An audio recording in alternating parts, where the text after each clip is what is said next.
ਮਹਾਰਾਜ ਸੱਚੇ ਪਾਤਸ਼ਾਹ ਜੀ ਦੇ ਛੇਵੇਂ ਸਵਰੂਪ ਪਰ ਉਪਕਾਰੀ ਸਤਿਗੁਰੂ ਮੀਰੀ ਪੀਰੀ ਦੇ ਮਾਲਕ ਸਤਿਗੁਰੂ ਧੰਨ ਧੰਨ ਸ੍ਰੀ ਗੁਰੂ ਹਰਗੋਬਿੰਦ ਸਾਹਿਬ ਮਹਾਰਾਜ ਸੱਚੇ ਪਾਤਸ਼ਾਹ ਜੀ ਦਾ ਅੱਜ ਪਾਵਨ ਪਵਿੱਤਰ ਮੀਰੀ ਪੀਰੀ ਦਿਵਸ ਹੈ। ਕੇਵਲ ਸੰਖੇਪ ਰੂਪ ਦੇ ਵਿੱਚ ਵਿਚਾਰ ਕਰਕੇ ਫਿਰ ਲੜੀਵਾਰ ਗੁਰੂ ਸ਼ਬਦ ਦੀ ਵਿਚਾਰ ਦੇ ਨਾਲ ਜੁੜਾਂਗੇ। ਧੰਨ ਸਤਿਗੁਰੂ ਸ੍ਰੀ ਗੁਰੂ ਹਰਗੋਬਿੰਦ ਸਾਹਿਬ ਮਹਾਰਾਜ ਸੱਚੇ ਪਾਤਸ਼ਾਹ ਜੀ ਜਿੱਥੇ ਸਤਿਗੁਰੂ ਜੀ ਦੇ ਪਰਥਾਏ ਭਾਈ ਗੁਰਦਾਸ ਸਾਹਿਬ ਜੀ ਨੇ ਬਚਨ ਲਿਖੇ ਆ, ਪੰਜ ਪਿਆਲੇ ਪੰਜ ਪੀਰ ਛਠਮ ਪੀਰ ਬੈਠਾ ਗੁਰ ਭਾਰੀ, ਅਰਜਨ ਕਾਇਆ ਪਲਟ ਕੈ ਮੂਰਤ ਹਰ ਗੋਬਿੰਦ ਸਵਾਰੀ, ਚੱਲੀ ਪੀੜੀ ਸੋਢੀਆਂ ਰੂਪ ਦਿਖਾਵਨ ਵਾਰੋ ਬਾਰੀ, ਦਲ ਭੰਜਨ ਗੁਰ ਸੂਰਮਾ ਬੜ ਜੋਧਾ ਬਹੁ ਪਰ ਉਪਕਾਰੀ। ਜਿੱਥੇ ਪਰ ਉਪਕਾਰੀ ਵੱਡੇ ਯੋਧੇ ਸਤਿਗੁਰੂ ਜੀ ਹਨ, ਮਹਾਰਾਜ ਸੱਚੇ ਪਾਤਸ਼ਾਹ ਸ਼ਸਤਰ ਧਾਰੀ ਮੀਰੀ ਪੀਰੀ ਦੇ ਮਾਲਕ ਸਤਿਗੁਰੂ ਗੁਰੂ ਹਰਗੋਬਿੰਦ ਸਾਹਿਬ ਮਹਾਰਾਜ ਜੀ ਹਨ, ਉੱਥੇ ਹਿਰਦੇ ਦੀ ਕੋਮਲਤਾ ਔਰ ਜੀਵਾਂ ਤੇ ਦਿਆਲਤਾ, ਇਹ ਸ਼ੁਭ ਗੁਣਾਂ ਦੇ ਸੰਪੰਨ ਵੀ ਮਹਾਰਾਜ ਸੱਚੇ ਪਾਤਸ਼ਾਹ ਜੀ ਦਾ ਪਾਵਨ ਜੀਵਨ ਹੈ। ਗਰੀਬ ਨਵਾਜ ਧੰਨ ਗੁਰੂ ਹਰਗੋਬਿੰਦ ਸਾਹਿਬ ਮਹਾਰਾਜ ਸੱਚੇ ਪਾਤਸ਼ਾਹ ਜੀ ਇੱਕ ਵਾਰ ਸਿੱਖਾਂ ਦੇ ਜਥੇ ਸਹਿਤ ਮਹਾਰਾਜ ਸੱਚੇ ਪਾਤਸ਼ਾਹ ਜਾ ਰਹੇ, ਘੋੜੇ ਤੇ ਅਸਵਾਰ ਗਰੀਬ ਨਵਾਜ ਮਹਾਰਾਜ ਸੱਚੇ ਪਾਤਸ਼ਾਹ ਜੀ ਸਨ। ਇਤਿਹਾਸ ਅੰਦਰ ਜ਼ਿਕਰ ਆਉਂਦਾ ਹੈ ਕਿ ਇੱਕ ਰੋਣ ਦੀ ਬੱਚੇ ਦੀ ਆਵਾਜ਼ ਕੰਨਾਂ ਵਿੱਚ ਪਈ। ਮਹਾਰਾਜ ਸੱਚੇ ਪਾਤਸ਼ਾਹ ਨੇ ਸਿੱਖਾਂ ਨੂੰ ਹੁਕਮ ਕੀਤਾ ਕਿ ਦੇਖੋ ਇੱਥੇ ਬੱਚੇ ਦੇ ਰੋਣ ਦੀ ਆਵਾਜ਼ ਆ ਰਹੀ ਹੈ। ਝਾੜੀਆਂ ਦੇ ਵਿੱਚ ਦੇਖਿਆ ਤੇ ਸਾਧ ਸੰਗਤ ਜੀ ਇੱਕ ਬੱਚਾ ਉੱਚੀ ਉੱਚੀ ਰੋਂਦਾ ਹੋਇਆ ਕਰਲਾਉਂਦਾ ਹੋਇਆ ਨਜ਼ਰ ਆ ਰਿਹਾ, ਪਰ ਮੁੱਖ ਉਹਦਾ ਸਾਧ ਸੰਗਤ ਜੀ ਬੜਾ ਇੱਕ ਰੂਪ ਸੀ। ਜਦੋਂ ਸਿੱਖਾਂ ਨੇ ਬੇਨਤੀ ਕਰਕੇ ਦੱਸਿਆ ਮਹਾਰਾਜ ਤਾਂ ਕੋਈ ਬਲਾ ਲੱਗਦੀ ਹੈ, ਤਾਂ ਹੀ ਮਹਾਰਾਜ ਇੱਥੇ ਕਿਸੇ ਨੇ ਝਾੜੀਆਂ ਦੇ ਵਿੱਚ ਬੱਚੇ ਨੂੰ ਸੁੱਟਿਆ ਹੋਇਆ, ਕੋਈ ਬੱਚਾ ਨਹੀਂ ਤਾਂ ਕੋਈ ਬਲਾ ਹੀ ਲੱਗਦੀ ਹੈ। ਬੜਾ ਮਹਾਰਾਜ ਇੱਕ ਰੂਪ ਹੈ, ਇੱਕ ਕੁਥਰਾ ਹੈ। ਸਤਿਗੁਰੂ ਜੀ ਨੇ ਜਦੋਂ ਹੁਕਮ ਕੀਤਾ ਕਿ ਲੈ ਕੇ ਆਵੋ ਸਾਡੇ ਕੋਲ ਲਿਆਓ, ਹਜ਼ੂਰ ਨੇ ਅੰਮ੍ਰਿਤਮਈ ਦ੍ਰਿਸ਼ਟੀ ਦੇ ਨਾਲ ਦੇਖਦਿਆਂ ਹੋਇਆਂ ਬਚਨ ਕੀਤਾ, ਕਹਿਣ ਲੱਗੇ ਕੁਥਰਾ ਨਹੀਂ ਇਹ ਸੁਥਰਾ ਹੈ। ਮਹਾਰਾਜ ਸਾਹਿਬ ਜੀ ਦੀ ਦੇਖ ਰੇਖ ਹੇਠ ਸਿੱਖਾਂ ਦੇ ਮਹਾਰਾਜ ਸੱਚੇ ਪਾਤਸ਼ਾਹ ਨੂੰ ਜਿਵੇਂ ਬੇਨਤੀ ਕਰਕੇ ਦੱਸਿਆ ਸੀ ਕਿ ਮਹਾਰਾਜ ਇਹ ਤਾਂ ਕੁਥਰਾ, ਪਰ ਹਜ਼ੂਰ ਨੇ ਕਿਹਾ ਇਹ ਸੁਥਰਾ ਹੈ। ਪਰ ਸਤਿਗੁਰੂ ਜੀ ਨੇ ਜਿਵੇਂ ਹੁਕਮ ਕੀਤਾ, ਜਿਵੇਂ ਗੁਰੂ ਪਾਤਸ਼ਾਹ ਜੀ ਦੀ ਆਗਿਆ ਹੋਈ, ਸਿੱਖਾਂ ਨੇ ਸਤ ਬਚਨ ਕਰਕੇ ਮੰਨਿਆ। ਉਸ ਬੱਚੇ ਦਾ ਇਸ਼ਨਾਨ ਕਰਵਾਇਆ ਗਿਆ। ਫਿਰ ਸਤਿਗੁਰੂ ਜੀ ਦੀ ਸਾਧ ਸੰਗਤ ਜੀ ਹਜ਼ੂਰ ਰਿਹਾ। ਜਿਵੇਂ ਸਤਿਗੁਰੂ ਜੀ ਦੀ ਆਗਿਆ ਹੋਈ, ਮਹਾਰਾਜ ਜੀ ਦੀ ਦੇਖ ਰੇਖ ਹੇਠ ਉਸ ਬੱਚੇ ਦੀ ਪਰਵਰਿਸ਼ ਹੋਈ। ਔਰ ਸਾਧ ਸੰਗਤ ਜੀ ਛੋਟੇ ਹੁੰਦਿਆਂ ਤੋਂ ਬੜਾ ਹਾਸ ਰਸ ਜਿਹੜਾ ਸੁਭਾਅ ਸੀ ਭਾਈ ਸੁਥਰਾ ਜੀ ਦਾ, ਪਰ ਐਸੀ ਬ੍ਰਹਮ ਗਿਆਨ ਦੀ ਅਵਸਥਾ ਮਹਾਰਾਜ ਸੱਚੇ ਪਾਤਸ਼ਾਹ ਜੀ ਨੇ ਬਖਸ਼ਿਸ਼ ਕੀਤੀ ਕਿ ਹਾਸ ਰਸ ਦੇ ਵਿੱਚ ਹੀ ਹੱਸਦਿਆਂ ਹੋਇਆਂ ਕਿਸੇ ਨੂੰ ਮਖੌਲ ਕਰਦਿਆਂ ਹੋਇਆਂ ਗਿਆਨ ਦੀ ਗੱਲ ਕਰ ਜਾਂਦੇ ਸਨ। ਐਸਾ ਗਿਆਨ ਹਿਰਦੇ ਵਿੱਚ ਕਰਵਾ ਦਿੰਦੇ ਸਨ ਕਿ ਉਹਦੇ ਵਿੱਚ ਕੋਈ ਨਾ ਕੋਈ ਰਮਜ ਹੋਇਆ ਕਰਦੀ, ਭਾਵੇਂ ਹਾਸ ਰਸ ਦੇ ਵਿੱਚ ਹੀ ਕੋਈ ਭਾਈ ਸੁਥਰਾ ਜੀ ਨੇ ਬਚਨ ਕਰ ਦਿਆ ਕਰਨਾ। ਹਿਰਦੇ ਦੀ ਕਿੰਨੀ ਕੋਮਲਤਾ ਹੈ। ਜਿੱਥੇ ਵੀਰ ਰਸ ਨੂੰ ਧਾਰਨ ਕੀਤਾ ਹੈ, ਮੀਰੀ ਔਰ ਪੀਰੀ ਮਹਾਰਾਜ ਸੱਚੇ ਪਾਤਸ਼ਾਹ ਨੇ ਦੋ ਸ਼ਮਸ਼ੀਰਾਂ ਨੂੰ ਧਾਰਨ ਕੀਤਾ, ਉੱਥੇ ਹਿਰਦੇ ਦੀ ਕੋਮਲਤਾ ਵੀ ਮਹਾਰਾਜ ਸੱਚੇ ਪਾਤਸ਼ਾਹ ਜੀ ਅਤਿਅੰਤ ਹੈ, ਬਹੁਤ ਜ਼ਿਆਦਾ ਹੈ। ਕੋਈ ਅੰਦਾਜ਼ਾ ਵੀ ਨਹੀਂ ਲਗਾ ਸਕਦਾ ਕਿ ਕਿੰਨੇ ਹਿਰਦੇ ਦੀ ਕੋਮਲਤਾ ਹੈ। ਫਿਰ ਨਿਮਰਤਾ, ਦਇਆਲਤਾ, ਇਹ ਸ਼ੁਭ ਗੁਣਾਂ ਦੇ ਸੰਪੰਨ ਮਹਾਰਾਜ ਸੱਚੇ ਪਾਤਸ਼ਾਹ ਗੁਰੂ ਹਰਗੋਬਿੰਦ ਸਾਹਿਬ ਮਹਾਰਾਜ ਜੀ ਹਨ। ਧੰਨ ਗੁਰੂ ਨਾਨਕ ਦੇਵ ਸਾਹਿਬ ਮਹਾਰਾਜ ਸਾਹਿਬ ਜੀ ਦੇ ਸਮੇਂ ਤੋਂ ਲੈ ਕੇ ਪੰਚਮ ਪਾਤਸ਼ਾਹ ਸ਼ਹੀਦਾਂ ਦੇ ਸਿਰਤਾਜ ਸ਼ਾਂਤੀ ਦੇ ਪੁੰਜ ਸ੍ਰੀ ਗੁਰੂ ਅਰਜਨ ਦੇਵ ਸਾਹਿਬ ਪਾਤਸ਼ਾਹ ਜੀ, ਗਰੀਬ ਨਵਾਜ ਮਹਾਰਾਜ ਸਾਹਿਬ ਜੀ ਦੇ ਸਮੇਂ ਤੱਕ ਸਾਧ ਸੰਗਤ ਜੀ ਸਤ ਤਾਂ ਸਿੱਖਾਂ ਦੇ ਹਿਰਦੇ ਅੰਦਰ ਸੀਗਾ। ਸਤ ਦੀ ਸ਼ਕਤੀ ਕਰਕੇ ਅਕਾਲ ਪੁਰਖ ਵਾਹਿਗੁਰੂ ਜੀ ਦੇ ਚਰਨਾਂ ਦੇ ਨਾਲ ਜੁੜੇ ਰਹਿੰਦੇ ਸਨ। ਪਰ ਸਤਾ ਨਾ ਹੋਣੇ ਕਰਕੇ ਸਾਧ ਸੰਗਤ ਜੀ ਜ਼ਬਰਦਸਤੀ ਜਿਹੜੇ ਕੋਈ ਗਰੀਬੜੇ ਸਨ ਉਹਨਾਂ 'ਤੇ ਜ਼ੁਲਮ ਹੋਣ ਲੱਗ ਪਏ। ਕਿਉਂਕਿ ਜਿਹੜਾ ਸਤ ਹੈ ਉਹ ਜੀਵ ਦੇ ਅੰਦਰ ਨੂੰ ਮਜ਼ਬੂਤ ਕਰਦਾ ਹੈ। ਜਿਹੜੀ ਸਤਾ ਹੈ ਉਹ ਬਾਹਰੋਂ ਜੀਵ ਨੂੰ ਮਜ਼ਬੂਤ ਕਰਕੇ ਰੱਖਦੀ ਹੈ। ਜੇਕਰ ਸਤ ਕਾਇਮ ਹੈ ਤੇ ਸਾਧ ਸੰਗਤ ਜੀ ਵਿਕਾਰਾਂ ਨੂੰ ਵੀ ਦੁਸ਼ਮਣ ਕਦਾਚਿਤ ਵੀ ਹਿਰਦੇ ਉੱਪਰ ਮਨ ਦੇ ਉੱਪਰ ਹੈ ਵੀ ਨਹੀਂ ਹੋ ਸਕਦੇ, ਮਨ ਨੂੰ ਆਪਣੇ ਵਸ ਵਿੱਚ ਨਹੀਂ ਕਰ ਸਕਦੇ। ਔਰ ਇਸੇ ਤਰ੍ਹਾਂ ਜੇਕਰ ਸਤਾ ਮਜ਼ਬੂਤ ਹੈ, ਸਤਾ ਬਰਕਰਾਰ ਹੈ, ਤੇ ਬਾਹਰੀ ਤੌਰ ਦੇ ਵੀ ਜਿਹੜੇ ਦੁਸ਼ਮਣ ਹਨ ਵਿਕਾਰਾਂ ਦੀ ਤਰ੍ਹਾਂ ਬਾਰ-ਬਾਰ ਜਿਹੜੇ ਨੀਵੀਂ ਜਾਤ ਵਾਲਿਆਂ ਨੂੰ ਜਾਂ ਗਰੀਬੜਿਆਂ ਨੂੰ ਕੰਗਾਲਾਂ ਨੂੰ ਬਾਰ-ਬਾਰ ਕੁਚਲਣ ਦਾ ਯਤਨ ਕਰਦੇ ਹੈ। ਜੇ ਸਤਾ ਮਜ਼ਬੂਤ ਹੈ ਤੇ ਬਾਹਰੀ ਤੌਰ ਤੇ ਦੁਸ਼ਮਣ ਵੀ ਸਾਧ ਸੰਗਤ ਜੀ ਕਦੇ ਵੀ ਆਪਣੇ ਵਸ ਵਿੱਚ ਨਹੀਂ ਕਰ ਸਕਦਾ। ਜਿਵੇਂ ਬਾਹਰੀ ਤੌਰ ਤੇ ਦੁਸ਼ਮਣਾਂ ਨੂੰ ਬਚਣ ਦੇ ਵਾਸਤੇ ਸਤਾ ਦੀ ਲੋੜ ਹੈ, ਇਸੇ ਤਰ੍ਹਾਂ ਅੰਦਰੋਂ ਵਿਕਾਰਾਂ ਰੂਪੀ ਦੁਸ਼ਮਣਾਂ ਨੂੰ ਬਚਣ ਦੇ ਵਾਸਤੇ ਸਤ ਦੀ ਲੋੜ ਹੈ। ਸਤ ਔਰ ਸਤਾ ਦੋ ਪਹਿਲੂ ਦੇ ਭਾਵੇਂ ਲਫ਼ਜ਼ ਹੈ, ਕਿਉਂਕਿ ਮਨੁੱਖ ਦੀ ਜੋ ਜ਼ਿੰਦਗੀ ਹੈ ਸਾਧ ਸੰਗਤ ਜੀ ਬਾਹਰ ਔਰ ਅੰਦਰ, ਬਾਹਰ ਦੇ ਜਿਵੇਂ ਹਵਾ ਹੈ, ਮਨੁੱਖ ਦੇ ਅੰਦਰ ਦੀ ਹਵਾ ਹੈ, ਇਹਨਾਂ ਦੇ ਨਾਲ ਸੁਮੇਲ ਬਣਿਆ ਹੋਇਆ ਹੈ।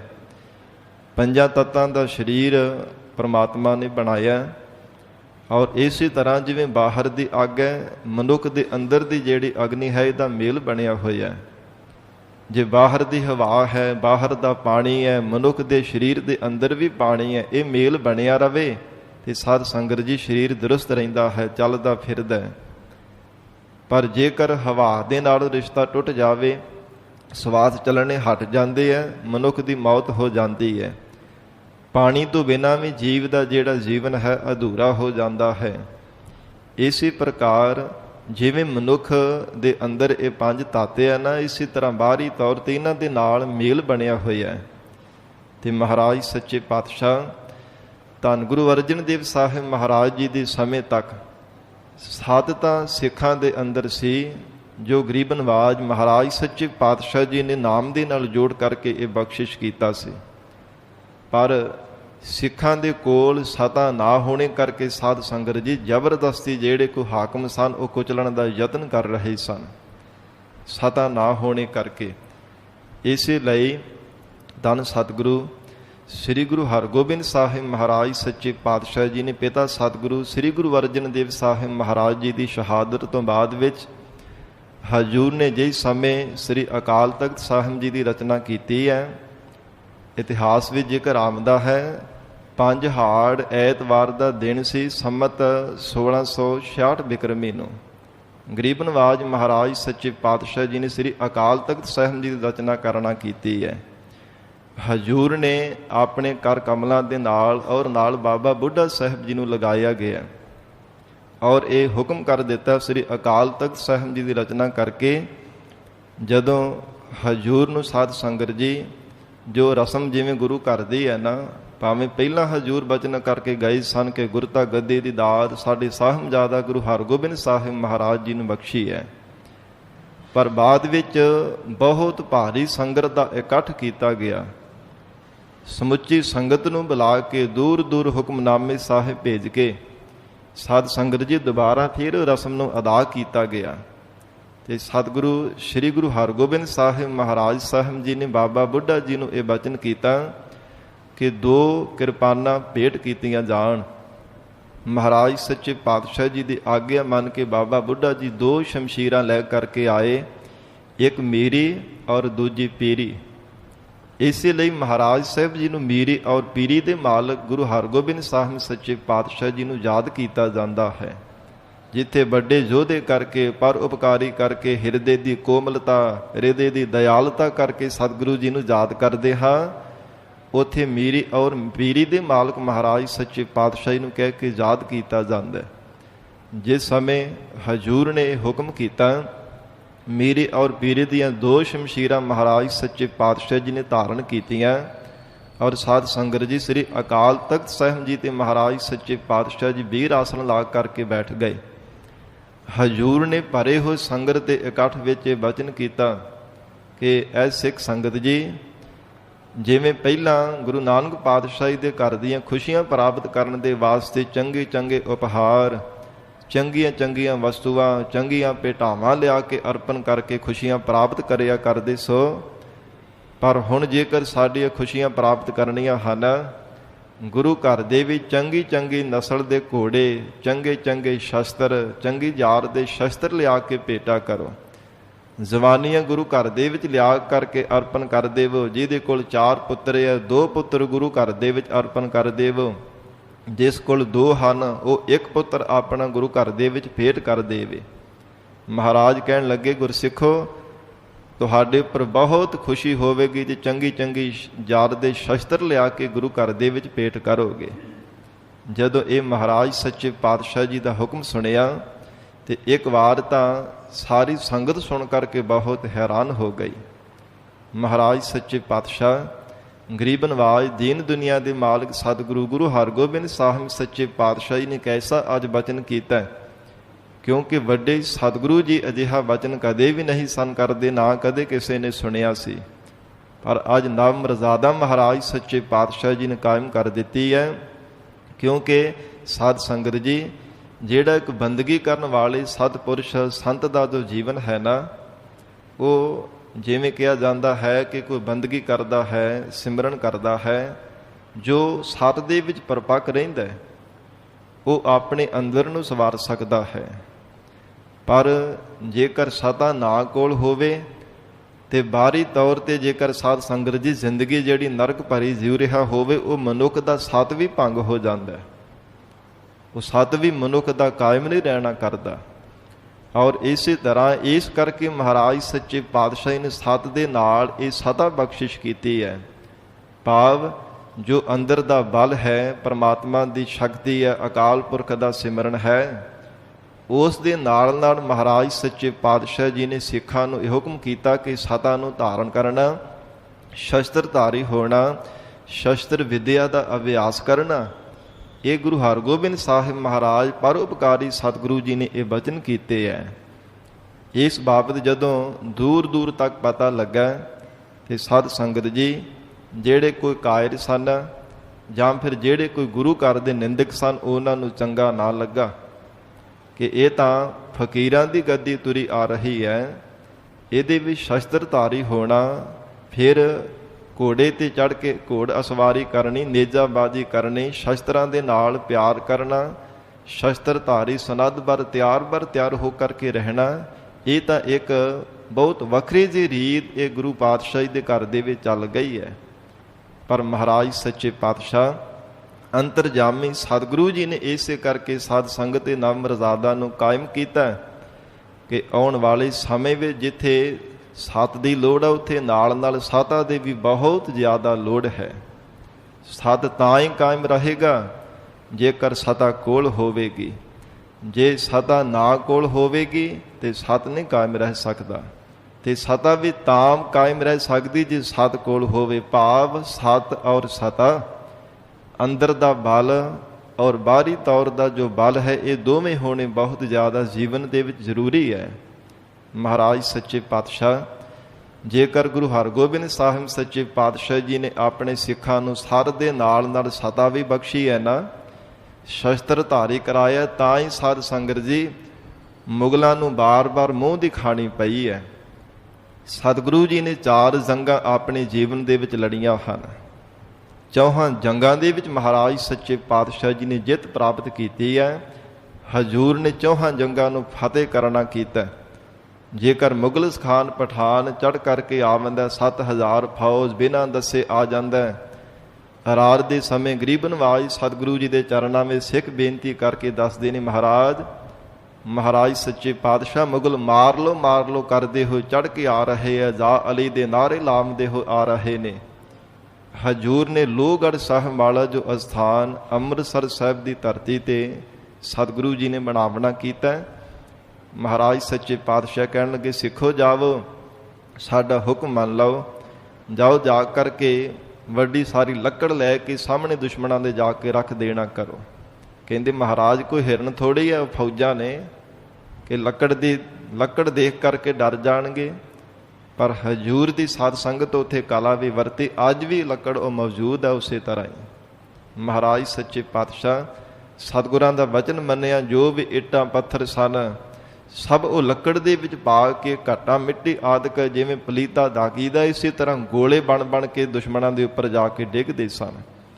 ਮਹਾਰਾਜ ਸੱਚੇ ਪਾਤਸ਼ਾਹ ਜੀ ਨੇ ਜੇਕਰ ਸਿੱਖਾਂ ਨੂੰ ਸ਼ਸਤਰਧਾਰੀ ਬਣਾਇਆ ਤਾਂ ਹੀ ਸਾਧ ਸੰਗਤ ਜੀ ਇਤਿਹਾਸ ਵਿੱਚ ਜ਼ਿਕਰ ਆਉਂਦਾ ਕੇਵਲ 5 ਕੁ ਗਿਣਤੀ ਸੀ ਸਿੱਖਾਂ ਦੀ ਕਿਲੇ ਦੇ ਅੰਦਰ, ਜਿਨ੍ਹਾਂ ਨੇ ਦੁਸ਼ਮਣਾਂ ਦੇ ਦੰਦ ਖੱਟੇ ਕਰ ਦਿੱਤੇ।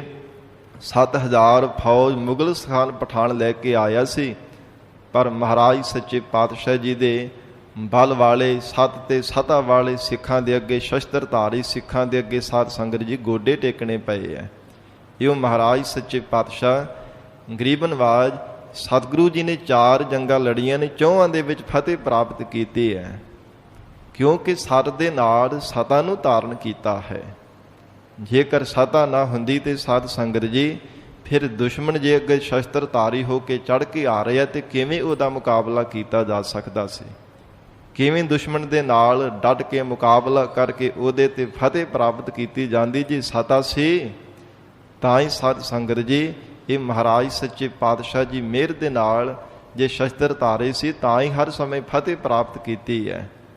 ਗਰੀਬ ਨਵਾਜ ਸਤਿਗੁਰੂ ਜੀ ਦੇ ਪਰਥਾਏ ਸਾਧ ਸੰਗਤ ਜੀ ਇਤਿਹਾਸ ਦੇ ਵਿੱਚ ਬੜੇ ਪਿਆਰੇ ਬਚਨ ਆਉਂਦੇ ਨੇ ਕਿ ਜਿੱਥੇ ਮਹਾਰਾਜ ਸੱਚੇ ਪਾਤਸ਼ਾਹ ਜੀ ਨੇ ਸ਼ਸਤਰਧਾਰੀ ਹੋਣੇ ਦਾ ਸਿੱਖਾਂ ਨੂੰ ਹੁਕਮ ਕੀਤਾ, ਐ ਸਿੱਖੋ ਸਤ ਦੇ ਨਾਲ ਸਤਾ ਨੂੰ ਵੀ ਧਾਰਨ ਕਰੋ ਤਾਂ ਹੀ ਸਤ ਤੁਹਾਡਾ ਬਰਕਰਾਰ ਰਹੇਗਾ। ਉੱਥੇ ਹਜੂਰ ਸ਼ਸਤਰਾਂ ਦੇ ਨਾਲ ਡਾਢਾ ਪਿਆਰ ਵੀ ਕਰਿਆ ਕਰਦੇ। ਬੜੇ ਪਿਆਰੇ ਬਚਨ ਆਉਂਦੇ ਆ ਕਿ ਜਦੋਂ ਮਹਾਰਾਜ ਸੱਚੇ ਪਾਤਸ਼ਾਹ ਜੀ ਤਖਤ ਸਾਹਿਬ ਤੇ ਗਰੀਬ ਨਵਾਜ ਅਕਾਲ ਤਖਤ ਸਾਹਿਬ ਦੇ ਆ ਕਰਕੇ ਵੀਰ ਆਸਣ ਲਾ ਕੇ ਸਜਦੇ ਤੇ ਹਜੂਰ ਦੇ ਜਿੱਥੇ ਮਹਾਰਾਜ ਸੁਸ਼ੋਭਿਤ ਹੁੰਦੇ ਉਹਦੇ ਤੋਂ ਉੱਚੇ ਥਾਂ ਤੇ ਮਹਾਰਾਜ ਸੱਚੇ ਪਾਤਸ਼ਾਹ ਦੀ ਸ਼ਸਤਰ ਸਜਾਇਆ ਕਰਦੇ ਸਨ। ਅੱਜ ਵੀ ਆਪਨੇ ਸਾਧ ਸੰਗਤ ਜੀ ਕਿਤੇ ਦਰਸ਼ਨ ਕਰਨੇ ਸ੍ਰੀ ਅਕਾਲ ਤਖਤ ਸਾਹਿਬ ਜਾਂ ਸ੍ਰੀ ਕੇਸਗੜ੍ਹ ਸਾਹਿਬ ਜੋ ਤਖਤ ਅਸਥਾਨ ਹਨ, ਗੁਰ ਇਤਿਹਾਸਕ ਅਸਥਾਨ ਹੈ, ਉੱਥੇ ਅੱਜ ਵੀ ਸ੍ਰੀ ਗੁਰੂ ਗ੍ਰੰਥ ਸਾਹਿਬ ਮਹਾਰਾਜ ਸਾਹਿਬ ਜੀ ਦੇ ਸਰੂਪ ਦੇ ਨਾਲੋਂ ਜੋ ਸ਼ਸਤਰ ਹਨ ਉੱਚੇ ਅਸਥਾਨ 'ਤੇ ਸੁਸ਼ੋਭਿਤ ਕੀਤੇ ਜਾਂਦੇ ਹੈ। ਇਹ ਗੁਰੂ ਕਾਲ ਦੀ ਮਰਜ਼ਾਦਾ ਹੈ, ਕਿਉਂਕਿ ਸਤਿਗੁਰੂ ਜੀ ਨੇ ਆਪ ਸ਼ਸਤਰਾਂ ਦਾ ਸਤਿਕਾਰ ਕੀਤਾ। ਜਿਵੇਂ ਗਰੀਬ ਨਵਾਜ ਮਹਾਰਾਜ ਸੱਚੇ ਪਾਤਸ਼ਾਹ ਜੀ ਆਪਣੇ ਹਸਤ ਕਮਲਾਂ ਦੇ ਨਾਲ ਹੱਥਾਂ ਵਿੱਚ ਰੁਮਾਲ ਲੈ ਕੇ ਤੇ ਹਜੂਰ ਸ਼ਸਤਰਾਂ ਦੇ ਉੱਪਰ ਫੇਰ ਕਰਕੇ ਤੇ ਆਪਣੇ ਮਸਤਕ ਦੇ ਨਾਲ ਲਾ ਕੇ ਸਤਿਗੁਰੂ ਜੀ ਨਮਸਕਾਰ ਕਰਿਆ ਕਰਦੇ ਸਨ। ਇਤਿਹਾਸ ਵਿੱਚ ਇਹ ਬਚਨ ਲਿਖੇ ਹੋਏ ਆ, ਪੁਨ ਉਦੈ ਦਿਵਸ ਸ਼ਸਤਰ ਮੰਗਾਵੈ, ਪੁਨ ਉਦੈ ਦਿਵਸ ਗੁਰ ਸ਼ਸਤਰ ਮੰਗਾਵੈ, ਰੁਮਾਲ ਪੂੰਝ ਨਿਜ ਅੰਗ ਲਗਾਵੈ। ਮਹਾਰਾਜ ਆਪਣੇ ਮਸਤਕ ਦੇ ਨਾਲ ਲਗਾਇਆ ਕਰਦੇ ਸਨ। ਇਹਨਾਂ ਸ਼ਸਤਰਾਂ ਦਾ ਸਤਿਕਾਰ ਕਰਦੇ ਸਾਧ ਸੰਗਤ ਜੀ ਦਸ਼ਮੇਸ਼ ਪਿਤਾ ਧੰਨ ਸ੍ਰੀ ਗੁਰੂ ਗੋਬਿੰਦ ਸਿੰਘ ਸਾਹਿਬ ਮਹਾਰਾਜ ਜੀ ਨੇ ਵੀ ਬਚਨ ਕੀਤੇ ਹੈ ਕਿ ਸ਼ਸਤਰਾਂ ਦਾ ਕਿੰਨਾ ਸਤਿਕਾਰ ਕਰਨਾ। ਹਜੂਰ ਦੇ ਅਸੀਂ ਬਚਨ ਪੜ੍ਹਦੇ ਹਾਂ, ਆਸ ਕਿਰਪਾਨ ਖੰਡੋ ਖੜਗ ਤੁਬਕ ਤਬਰ ਅਰ ਤੀਰ, ਸਹਿਬ ਸਰੋਹੀ ਸਹਿਥੀ ਜਹ ਹਮਾਰੇ ਪੀਰ। ਮਹਾਰਾਜ ਕਹਿੰਦੇ ਸਾਡੇ ਪੀਰ ਹੈ, ਸ਼ਸਤਰ ਸਾਡੇ ਗੁਰੂ ਹੈ। ਕਿੰਨਾ ਮਾਣ ਕਿੰਨਾ ਸਤਿਕਾਰ ਕੀਤਾ ਹੈ ਗਰੀਬ ਨਵਾਜ ਦਸ਼ਮੇਸ਼ ਪਿਤਾ ਸਤਿਗੁਰੂ ਜੀ ਨੇ ਵੀ। ਔਰ ਧੰਨ ਗੁਰੂ ਹਰਗੋਬਿੰਦ ਸਾਹਿਬ ਮਹਾਰਾਜ ਸੱਚੇ ਪਾਤਸ਼ਾਹ ਹਜੂਰ ਨੇ ਜੋ ਉਹ ਗੁਰੂ ਨਾਨਕ ਪਾਤਸ਼ਾਹ ਜੀ ਦੇ ਘਰ ਦੇ ਵਿੱਚ ਨਵ ਮਰਜ਼ਾਦਾ ਨੂੰ ਕਾਇਮ ਕੀਤਾ।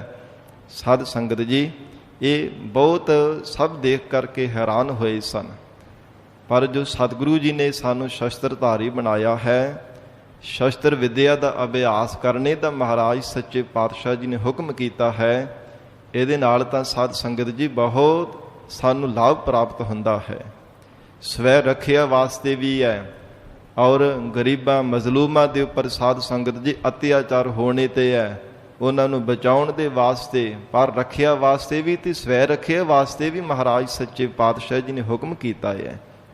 ਜਿੱਥੇ ਆਪਣੀ ਰੱਖਿਆ ਕਰਨੀ ਹੈ ਉੱਥੇ ਗਊ ਗਰੀਬ ਦੇ ਉੱਪਰ ਸਾਧ ਸੰਗਤ ਜੀ ਜਿੱਥੇ ਕਿਤੇ ਧੱਕਾ ਹੋ ਰਿਹਾ ਹੈ, ਜ਼ਬਰਦਸਤੀ ਜ਼ੁਲਮ ਕਰ ਰਹੇ ਹੈ, ਉਹਨਾਂ ਨੂੰ ਬਚਾਵਣਾ ਇਹ ਵੀ ਸਾਧ ਸੰਗਤ ਮਹਾਰਾਜ ਸੱਚੇ ਪਾਤਸ਼ਾਹ ਜੀ ਨੇ ਹੁਕਮ ਕੀਤਾ ਹੈ। ਔਰ ਜੇ ਦੇਖਿਆ ਜਾਵੇ ਤਾਂ ਸਾਧ ਸੰਗਤ ਜੀ ਸ਼ਸਤਰ ਅਭਿਆਸ ਕਰਨੇ ਦਾ ਬਹੁਤ ਵੱਡਾ ਲਾਭ ਹੈ। ਇੱਕ ਤਾਂ ਸਰੀਰ ਦੀ ਸਾਧ ਸੰਗਤ ਜੀ ਵਰਜਿਸ਼ ਵੀ ਹੁੰਦੀ ਹੈ, ਐਕਸਰਸਾਈਜ਼ ਵੀ ਹੁੰਦੀ ਹੈ। ਸਰੀਰ ਜਿਹੜਾ ਹੈ ਸਾਧ ਸੰਗਤ ਜੀ ਕਮਜ਼ੋਰ ਨਹੀਂ ਹੁੰਦਾ ਜੇ ਸ਼ਸਤਰ ਵਿਦਿਆ ਦਾ ਅਭਿਆਸ ਕੀਤਾ ਜਾਵੇ। ਔਰ ਸ਼ਸਤਰ ਵਿਦਿਆ ਦਾ ਅਭਿਆਸ ਕਰਨੇ ਦੇ ਨਾਲ ਸਾਧ ਸੰਗਤ ਜੀ ਸਰੀਰ ਜਿਹੜਾ ਹੈ ਫੁਰਤੀਲਾ ਵੀ ਰਹਿੰਦਾ ਹੈ, ਸਰੀਰ ਦੇ ਵਿੱਚ ਬਲ ਰਹਿੰਦਾ ਹੈ, ਦੁਸ਼ਮਣ ਦੇ ਨਾਲ ਮੁਕਾਬਲਾ ਕਰਨ ਦੇ ਵਾਸਤੇ ਹਰ ਸਮੇਂ ਤਿਆਰ ਬਰ ਤਿਆਰ ਰਹਿੰਦਾ ਹੈ। ਇਹ ਬਹੁਤ ਸਾਰੇ ਫਾਇਦੇ ਹੈ। ਜੇ ਮਹਾਰਾਜ ਸੱਚੇ ਪਾਤਸ਼ਾਹ ਸਤਿਗੁਰੂ ਗੋਬਿੰਦ ਸਿੰਘ ਸਾਹਿਬ ਮਹਾਰਾਜ ਬਾਜਾਂ ਵਾਲੀ ਸਤਿਗੁਰੂ ਜੀ ਦਾ ਪਾਵਨ ਇਤਿਹਾਸ ਪੜ੍ਹ ਕੇ ਦੇਖ ਲਈਏ ਕਿ ਜਿਸ ਸਮੇਂ ਸਤਿਗੁਰੂ ਜੀ ਸੱਚਖੰਡ ਗਮਨ ਕਰਨ ਲੱਗੇ ਸਨ, ਸਿੱਖ ਵੈਰਾਗ ਦੇ ਵੇਗ ਵਿੱਚ ਆ ਕੇ ਬੇਨਤੀਆਂ ਕਰਦੇ ਨੇ, ਇਹ ਮਹਾਰਾਜ ਸੱਚੇ ਪਾਤਸ਼ਾਹ ਆਪ ਜੀ ਤੋਂ ਬਿਨਾਂ ਮਹਾਰਾਜ ਸਾਡਾ ਜੀਵਨ ਕਿਵੇਂ ਹੋ ਸਕਦਾ ਹੈ ਸੰਸਾਰ ਦੇ ਅੰਦਰ। ਮਹਾਰਾਜ ਸੱਚੇ ਪਾਤਸ਼ਾਹ ਜਿਵੇਂ ਆਪ ਦੀ ਮਿਹਰ ਦੇ ਨਾਲ ਤੁਹਾਡੇ ਬਲ ਕਰਕੇ ਆਪ ਜੀ ਦੇ ਪ੍ਰਤਾਪ ਕਰਕੇ ਮਹਾਰਾਜ ਸੱਚੇ ਪਾਤਸ਼ਾਹ ਸਭ ਦੁਸ਼ਮਣਾਂ ਨੂੰ ਆ ਕੇ ਦੁਸ਼ਮਣਾਂ ਨੂੰ ਵੀ ਸਰ ਕਰ ਲੈਣਾ ਕੀਤਾ, ਪਰ ਆਪ ਤੋਂ ਬਿਨਾਂ ਮਹਾਰਾਜ ਸਾਡਾ ਜੀਵਨ ਕਿਹੋ ਜਿਹਾ ਹੋ ਸਕਦਾ ਹੈ।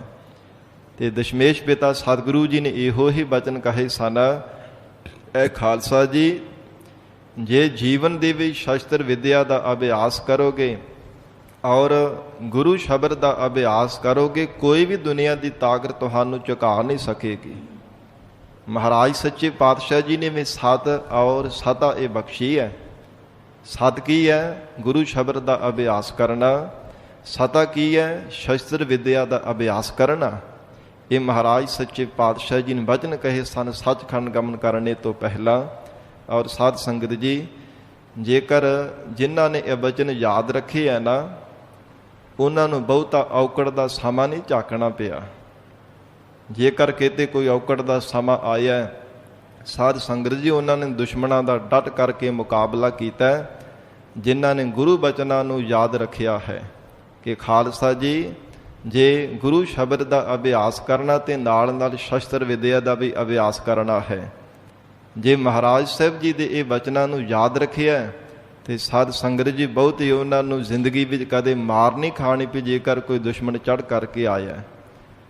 ਜੇ ਵਿਚਾਰ ਕੀਤੀ ਜਾਵੇ ਤੇ ਸਾਧ ਸੰਗਤ ਜੀ ਜਿਵੇਂ 84 ਦੇ ਵਿੱਚ ਕਤਲੇਆਮ ਹੋਇਆ ਨਾ, ਦਿੱਲੀ ਦੇ ਵੀ ਸਭ ਤੋਂ ਜ਼ਿਆਦਾ ਕਤਲੇਆਮ ਹੋਇਆ।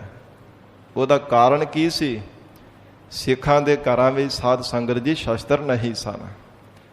ਜਿਨ੍ਹਾਂ ਦੇ ਕੋਲ ਸ਼ਸਤਰ ਨਹੀਂ ਸੀ, ਸਾਧ ਸੰਗਤ ਜੀ ਸਭ ਤੋਂ ਵੱਧ ਉਹਨਾਂ ਦੇ ਘਰ ਦੇ ਵਿੱਚ ਬੇਰਹਿਮੀ ਦੇ ਨਾਲ ਉਹਨਾਂ ਨੂੰ ਘਰ ਦੇ ਵਿੱਚੋਂ ਬਾਹਰ ਕੱਢ ਕੇ ਮਾਰਿਆ ਗਿਆ, ਗਲਾਂ ਵਿੱਚ ਟਾਇਰ ਪਾ ਕਰਕੇ ਸਾੜਿਆ ਗਿਆ, ਬੇਪਤੀਆਂ ਕੀਤੀਆਂ ਗਈਆਂ। ਸਾਧ ਸੰਗਤ ਜੀ ਦਾ ਕਾਰਨ ਇਹੋ ਸੀਗਾ ਕਿ ਅਸੀਂ ਸ਼ਸਤਰਧਾਰੀ ਨਹੀਂ ਸੀਗੇ, ਗੁਰੂ ਕੇ ਬਚਨਾਂ ਨੂੰ ਵਿਸਾਰ ਦਿੱਤਾ ਸੀ। ਮਹਾਰਾਜ ਸੱਚੇ ਪਾਤਸ਼ਾਹੀ ਦੇ ਬਚਨਾਂ ਤੋਂ ਉਲਟੇ ਚੱਲਣ ਲੱਗ ਪਏ ਸਾਂ। ਘਰਾਂ ਦੇ ਵੀ ਸ਼ਸਤਰਾਂ ਦੀ ਥਾਂ ਚੰਗੇ ਚੰਗੇ ਟੀਵੀ, ਮਹਿੰਗੇ ਮੁੱਲ ਦੀਆਂ LED ਰੱਖ ਲਈਆਂ, ਚੰਗੇ ਚੰਗੇ ਫੋਨ ਰੱਖ ਲਏ, ਪਰ ਗੁਰੂ ਕੇ ਬਚਨਾਂ ਨੂੰ ਵਿਸਾਰ ਦਿੱਤਾ। ਸਤਿਗੁਰੂ ਜੀ ਦੇ ਬਚਨ ਵਿਸਾਰਨੇ ਕਰਕੇ ਸਾਧ ਸੰਗਤ ਜੀ ਇਤਨਾ ਜ਼ਿਆਦਾ ਅਤਿਆਚਾਰ ਸਾਨੂੰ ਸਹਿਣਾ ਪਿਆ।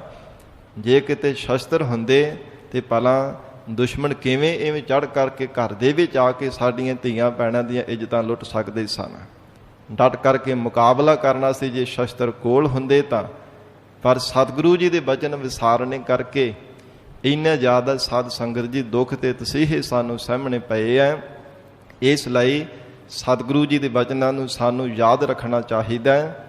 ਜਿੱਥੇ ਸਤ ਧਾਰਨ ਕੀਤਾ ਹੈ, ਗੁਰੂ ਸ਼ਬਦ ਦਾ ਅਭਿਆਸ ਕਰਦੇ ਹਾਂ, ਉੱਥੇ ਸਾਨੂੰ ਸਤਾ ਵੀ ਧਾਰਨ ਕਰਨੀ ਚਾਹੀਦੀ ਹੈ। ਉੱਥੇ ਨਾਲ ਨਾਲ ਪਤਿਤ ਪੁਣੇ ਦਾ, ਨਸ਼ਿਆਂ ਦਾ ਤਿਆਗ ਕਰਕੇ ਸ਼ਸਤਰਧਾਰੀ ਹੋਣਾ ਚਾਹੀਦਾ ਹੈ, ਗੁਰੂ ਵਾਲੇ ਬਣਨਾ ਚਾਹੀਦਾ ਹੈ। ਮਹਾਰਾਜ ਸਾਹਿਬ ਜੀ ਦੀ ਬਖਸ਼ੀ ਹੋਈ ਮਰਜ਼ਾਦਾ ਨੂੰ ਜੀਵਨ ਦੇ ਵਿੱਚ ਧਾਰਨ ਕਰਨਾ ਚਾਹੀਦਾ ਹੈ, ਜਿਸ ਕਰਕੇ ਸਤਿਗੁਰੂ ਜੀ ਦੀਆਂ ਸਾਨੂੰ ਖੁਸ਼ੀਆਂ ਪ੍ਰਾਪਤ ਹੋ ਸਕਦੀਆਂ ਨੇ। ਸਾਧ ਸੰਗਤ ਜੀ ਬਹੁਤਾ ਦੂਰ ਤਾਂ ਕੀ ਜਾਣਾ, ਅਜੇ ਥੋੜ੍ਹੇ ਕੁ ਦਿਨਾਂ ਦੀ ਗੱਲ ਹੈ। ਆਪ ਨੇ ਇਹ ਖਬਰ ਸੁਣੀ ਹੋਵੇਗੀ, ਕਿਉਂਕਿ ਸੋਸ਼ਲ ਮੀਡੀਆ ਦਾ ਇਹ ਯੁੱਗ ਹੈ, ਹਰ ਇੱਕ ਦੇ ਕੋਲ ਫੋਨ ਹੈ। ਤੇ ਸਾਧ ਸੰਗਤ ਜੀ ਜਿਵੇਂ ਭਾਈ ਗੁਰਤੇਜ ਸਿੰਘ ਸਾਧ ਸੰਗਤ ਚੀਨ ਦੇ ਨਾਲ ਬਾਰਡਰ ਦੇ ਉੱਪਰ ਲੜਦਿਆਂ ਹੋਇਆਂ ਸ਼ਹੀਦ ਹੋਇਆ ਨਾ ਧਰਮ ਦੇ ਵਾਸਤੇ, ਗਰੀਬ ਨਵਾਜ ਸਤਿਗੁਰੂ ਜੀ ਦੇ ਜੀ ਬਖਸ਼ੀ ਹੋਈ ਦਾਤ ਪੰਜਾਂ ਕਕਾਰਾਂ ਦੇ ਧਾਰਨੀ ਬਣਨਾ ਕੀਤਾ ਸੀ। ਸ੍ਰੀ ਸਾਹਿਬ ਪਹਿਨੀ ਹੋਈ ਸੀ। ਸਾਧ ਸੰਗਤ ਜੀ 12 ਜਿਹੜੇ ਚੀਨੀ ਸਨ ਉਹਨਾਂ ਦੁਸ਼ਮਣਾਂ ਨੂੰ ਮਾਰਿਆ, ਫਿਰ ਆਪ ਸ਼ਹੀਦ ਹੋਇਆ ਸੀ ਭਾਈ ਗੁਰਤੇਜ ਸਿੰਘ।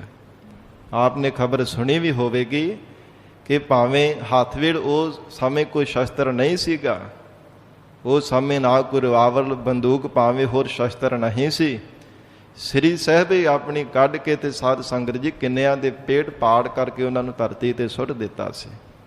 ਇਹ ਸਤਾ ਹੈ, ਇਹ ਬਾਹਰੀ ਤੌਰ ਦਾ ਬਲ ਹੈ। ਮਹਾਰਾਜ ਸੱਚੇ ਪਾਤਸ਼ਾਹ ਸਤਿਗੁਰੂ ਜੀ ਕਿਰਪਾ ਕਰਨ, ਸਾਨੂੰ ਗੁਰੂ ਕੇ ਬਚਨਾਂ 'ਤੇ ਚੱਲਣ ਦੀ ਸਮਰੱਥਾ ਬਖਸ਼ਿਸ਼ ਕਰਨ। ਜਿੱਥੇ ਸਤ ਨੂੰ ਧਾਰਨ ਕੀਤਾ ਉੱਥੇ ਸਤਾ ਨੂੰ ਵੀ ਮਹਾਰਾਜ ਸੱਚੇ ਪਾਤਸ਼ਾਹ ਜੀ ਸਾਡੇ 'ਤੇ ਕਿਰਪਾ ਕਰਨ, ਅਸੀਂ ਧਾਰਨ ਕਰ ਸਕੀਏ, ਸਤਿਗੁਰੂ ਜੀ ਦੇ ਬਚਨਾਂ ਦੀ ਪਾਲਣਾ ਕਰ ਸਕੀਏ। ਗਰੀਬ ਨਵਾਜ